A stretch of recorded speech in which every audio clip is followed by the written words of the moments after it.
Hello guys, இன்றைக்கி என்ன பார்க்க போகிறோன்னு பார்த்தீங்கன்னா சொரா புட்டு தான் எப்படி செய்யறது பார்க்க போகிறோம். அதுக்கு நான் வந்து இந்த மீன் வாங்கி அவங்களே ஆஞ்சி கொடுத்துருந்தாங்க. நான் வாஷ் பண்ணிவிட்டு இட்லி பாத்திரத்தில் வச்சு வேக வச்சு எடுத்து வச்சுருக்கேன். இதை எப்படி உரிச்சு எடுத்துக்கிறதுன்னு பார்க்கலாம் வாங்க. இப்போ இது ஆறிச்சு, உரிச்சிக்கலாம் வாங்க.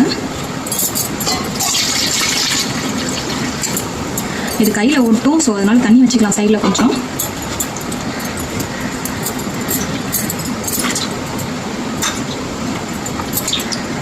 இந்த மேலே இருக்க தோல்லாம் உரிச்சு எடுத்துக்கலாம். இந்த மாதிரி தண்ணி வச்சு தள்ளினாலே வந்துடும்.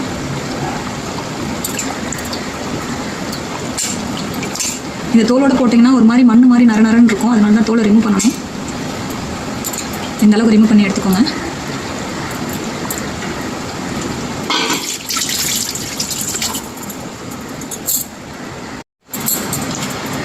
இந்த அளவுக்கு தோல்லாம் நல்லா உரிச்சு எடுத்துக்கிட்டேன். இப்போ வந்து இதுக்குள்ளே ஒரு முள் இருக்கும், அதை பிரித்து எடுத்துக்கலாம்.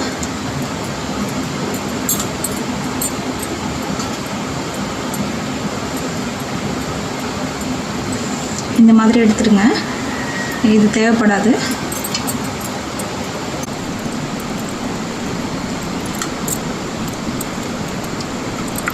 இந்த மாதிரி வச்சுக்கோங்க. செக் பண்ணிட்டு எந்த அளவுக்கு எல்லாமே முள்ளெல்லாம் எடுத்து வச்சுக்கோங்க.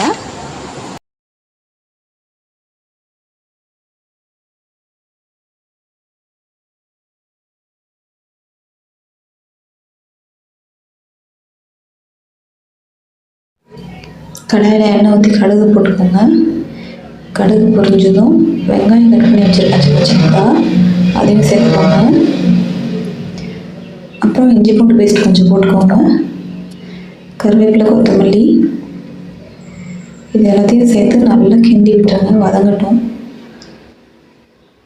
இது வதங்கினதுக்கு அப்புறமா கொஞ்சமாக உப்பு போட்டுக்கோங்க, தேவையான அளவு உப்பு.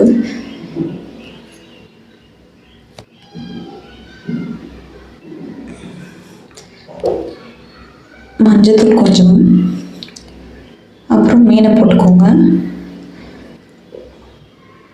தண்ணி எதுவும் இல்லாமல் வடிகட்டிட்டு போட்டுக்கோங்க. நல்லா கிண்டி விடுங்க.